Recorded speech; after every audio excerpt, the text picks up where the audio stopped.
kasih akan kemegahan, cinta berlebihan terhadap kemegahan. Kemegahan apa saja? Maka yaitu dicela oleh syariat, oleh ajaran Nabi, oleh agama Allah Subhanahu wa taala, seperti mana firman-Nya dalam surah Al-Qasas ayat 83, a'udzubillahi minasyaitonir rajim, tilkad darul akhiratu naj'aluha lilladzina la yuriduna 'uluwan fil ardi wala fasada wal 'aqibatu lil muttaqin. Artinya negeri akhirat, negeri akhirat. Negeri akhirat itu mulai daripada mahsyar. Kalau alam kubur itu belum akhirat. Di dalam kubur orang masih bisa baca Quran, masih banyak bertahlil, masih banyak orang bertasbih, masih banyak orang sholat. Bisa orang-orang yang biasa di dunianya sholat, di alam kubur katujuhnya sholat terus. Karena ujar Allah, istarih num anta ila yaumil qiyamah. Wahai fulan, sudah ikam istirahat aja ya, istirahat di sini atau guring aja, guring. Tidak, tapi tidak ada dipaksa, tidak ada tuntutan harus sembahyang, kada. Ya. Cuman karena kebiasaannya katujuh sembahyang, di alam kubur itu sembahyang terus. Nah, kalau ada orang yang berelang dengan inya, ziarahlah bahasa kita. Ayo kita ziarahi kuitan kita, pakaian kita, guru kita. Pas lagi sembahyangan, nah berdoa dulu sidit, tahan dulu sembahyangnya. Ya Allah, itu anak-anakku, cucu-cucuku, murid-muridku, jamaahku, pecintaku, ya Allah, ini datang berelang dengan aku, jangan disia-siakan ya Allah, kabulkan hajatnya. Itu didoakan di alam kubur itu, jangan dikira ya nang di alam kubur itu kadang memberi manfaat dengan yang di dunia. Salah itu punya persepsi seperti itu, jangan diumpati itu persepsi Wahabi itu. Sudah dinyatakan di dalam perjalanan Isra wal Mi'raj yang hadisnya mutawatir, hadisnya sahih dalam Al-Quran pulang, dijelaskan oleh Allah Subhanahu wa taala. Peristiwa Isra wal Mi'raj itu bujur-bujur, artinya terjadi pada diri Nabi Muhammad SAW dalam keadaan sadar. Ya, bi abdihi, abdis itu adalah birruh wal jasad. Ya, sebatangan tubuh. Berikut baju-bajunya, sandal-sandalnya, umpat menghadap Allah Subhanahu wa taala tuh. Nah, kayak apa? Kurang kayak apa? Al-Quran, subhanalladzi asra bi abdihi lailan minal masjidil haram ilal masjidil aqsa. Ya, ke langit 1, langit 2, langit 3, 4 sampai ke 6, berdapat dengan semua para nabi ada di situ. Padahal notabene mereka semua para nabi itu sudah tiada, tapi ada kan di situ, berdapat dengan Rasulullah berkisah-kisah. Iya, berkisah-kisah dengan nabi sampai sepulangnya nabi dari menghadap Allah, berdapat pulang dengan para nabi. Di antaranya Nabi Allah Musa. Kita mendapatkan manfaatnya Nabi Allah Musa, pelantara Nabi Muhammad SAW. Nah, ya kalah manfaat dari Nabi Allah Musa. Pada Nabi Allah Musa sudah tiada. Nabi Allah Musa itu secara zahirnya kan sudah meninggal.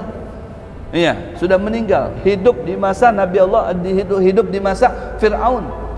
Iya, Fir'aun yang menumbangkan Fir'aun, wasilahnya itu Nabi Allah Musa. Iya, sudah meninggal.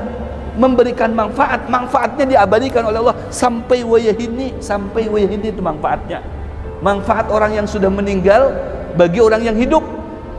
Bagi orang yang hidup, kita masih hidup mendapatkan manfaatnya orang yang sudah meninggal. Ya, siapa itu? Para nabi. Siapa di antaranya? Nabi Allah Musa. Begitu di saat turun Allah Rasul SAW, setelah berdapat dengan Allah, ditakuni sama Nabi Allah Musa di langit yang ke-6. Wahai dingsanaku, pian sudah berdapat dengan Allah, harapnya deh, nyamannya deh, pian ini beruntung benar. Aku ini minta dengan bujur-bujur, kada juga diberi kesempatan. Aku hanya sebatas menjadi jubirnya, juru bicaranya saja, juru bicaranya Allah. Bukan juru bicara presiden lagi, jubirnya Allah, kalimullah. Kegempangan itu Nabi Allah Musa itu kalimullah. Itu kedudukannya itu, nah jabatannya itu kalah lagi presiden, kalimullah. Juru bicara siapa ini? Ini juru bicaranya Perdana Menteri Malaysia. Juru bicaranya Perdana Raja Brunei. Juru bicaranya ini Raja Salman. Ini di atasnya lagi juru bicaranya siapa? Juru bicaranya Allah Subhanahu wa taala. Kegempangan juru bicaranya Allah. Ya, berdapat dengan Rasulullah.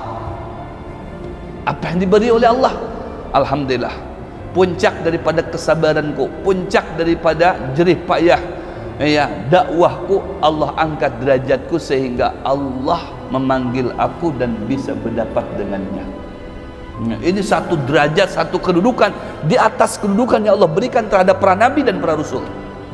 Masya Allah, ini kedudukan yang sangat tinggi, kedudukan yang sangat agung, yang sangat mulia, yang belum pernah ada kedudukan di atas kedudukan yang didapatkan oleh Nabi Muhammad Sallallahu Alaihi Wasallam. Allahu Akbar. 5 waktu sampai wahini itu berkat siapa? Nabi Allah Musa alaihissalam. Manfaatnya diabadikan oleh Allah sampai wahini. Coba hebatnya. Itulah memaknakan bahwasanya bukan hanya orang yang hidup bisa memberikan manfaat kepada orang yang hidup, orang mati pun bisa jauh lebih bisa memberikan manfaat kepada orang yang hidup.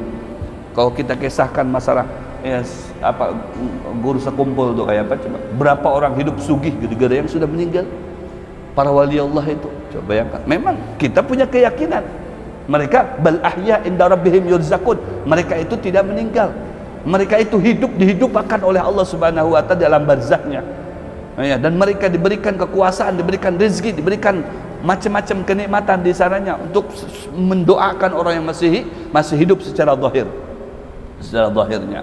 Tapi tidak semuanya orang berpendapat seperti itu. Orang banyak berpendapat kalau sudah meninggal siapapun mereka. Nah begitu. Kita tidak demikian.